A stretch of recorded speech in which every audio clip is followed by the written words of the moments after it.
जय श्री राम। भगवान, आप जानने योग्य परम अक्षर अर्थात अक्षय परमात्मा हैं। आप इस जगत के परम आश्रय हैं। आप शाश्वत धर्म के रक्षक हैं तथा आप अविनाशी सनातन पुरुष हैं, ऐसा मेरा मत है। आत्मा का स्वरूप क्या है? शाश्वत है, सनातन है, अव्यक्त रूप है, अविनाशी है। यहां श्री कृष्ण का क्या स्वरूप है? वही शाश्वत, सनातन, अव्यय, अविनाशी अर्थात प्राप्ति के पश्चात महापुरुष भी उसी आत्मभाव में स्थित होता है। तभी तो भगवान और आत्मा एक ही लक्षण वाले हैं। हे परमात्मन, मैं आपको आदि, मध्य और अंत से रहित, अनंत सामर्थ्य से युक्त, अनंत हाथों वाला, चंद्रमा और सूर्य रूपी नेत्रों वाला तथा प्रज्वलित अग्नि रूपी मुख वाला तथा अपने तेज से इस जगत को तपाते हुए देखता हूं। हे महात्मन, अंतरिक्ष और पृथ्वी के बीच का संपूर्ण आकाश तथा सब दिशाएं एकमात्र आपसे ही परिपूर्ण हैं। आपके इस अलौकिक भयंकर रूप को देखकर तीनों लोक अत्यंत व्यथित हो रहे हैं।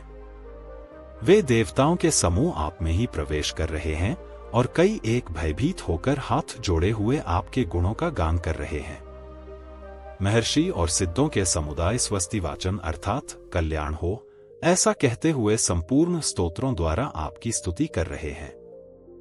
रुद्र, आदित्य, वसु, साध्य, विश्वेदेव, अश्विनी कुमार, वायुदेव और ऊष्मपाह, ईश्वरीय ऊष्मा ग्रहण करने वाले तथा गंधर्व, यक्ष, राक्षस और सिद्धों के समुदाय सभी आश्चर्य से आपको देख रहे हैं, अर्थात देखते हुए भी समझ नहीं पा रहे हैं, क्योंकि उनके पास वह दृष्टि ही नहीं है।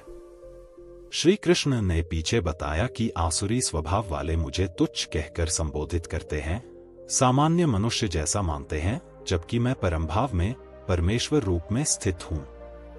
यद्यपि हूं मनुष्य शरीर के आधार वाला। उसी का विस्तार यहां है कि वे आश्चर्य से देख रहे हैं, यथार्थतः समझ नहीं पा रहे हैं, नहीं देखते हैं।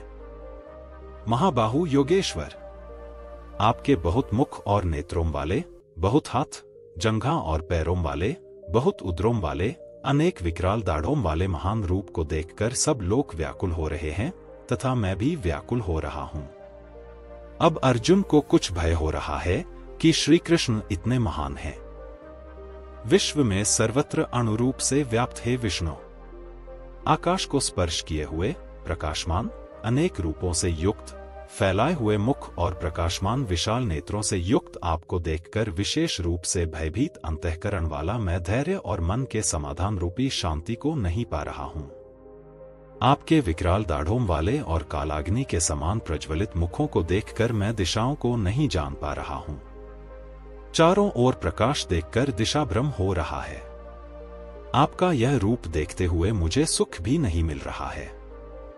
हे देवेश, हे, वे सभी धृतराष्ट्र के पुत्र राजाओं के समुदाय सहित आप में प्रवेश कर रहे हैं और भीष्म पितामह, द्रोणाचार्य तथा वह कर्ण एवं हमारी ओर के भी प्रधान योद्धाओं सहित सब के सब बड़े वेग से आपके विकराल दाढ़ों वाले भयानक मुखों में प्रवेश कर रहे हैं तथा उनमें से कितने ही चूर्ण हुए सिरों सहित आपके दांतों के बीच में लगे हुए दिखाई पड़ रहे हैं। वे किस वेग से प्रवेश कर रहे हैं? अब उनका वेग देखें, जैसे नदियों के बहुत से जल प्रवाह समुद्र की ओर दौड़ते हैं, समुद्र में प्रवेश करते हैं, ठीक उसी प्रकार वे शूरवीर मनुष्यों के समुदाय आपके प्रज्वलित मुखों में प्रवेश कर रहे हैं। अर्थात वे अपने में शूरवीर तो हैं, किंतु आप समुद्रवत हैं। आपके समक्ष उनका बल अत्यल्प है। वे किस लिए और किस प्रकार प्रवेश कर रहे हैं, इसके लिए उदाहरण प्रस्तुत है। जैसे पतंगा नष्ट होने के लिए ही प्रज्वलित अग्नि में अतिवेग से प्रवेश करते हैं, वैसे ही ये सब प्राणी भी अपने नाश के लिए आपके मुखों में अत्यंत बढ़े हुए वेग से प्रवेश कर रहे हैं। आप उन समस्त लोगों को प्रज्वलित मुखों द्वारा सब ओर से निगलते हुए चाट रहे हैं, उनका आस्वादन कर रहे हैं। हे व्यापनशील परमात्मन, आपकी उग्र प्रभा संपूर्ण जगत को अपने तेज से व्याप्त करके तपा रही है।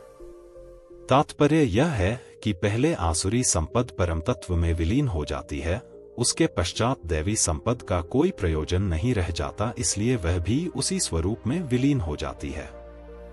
अर्जुन ने देखा कि कौरव पक्ष तदंतर उसके अपने पक्ष के योद्धा श्री कृष्ण के मुखों में विलीन होते जा रहे हैं। जय श्री राम, हर हर महादेव।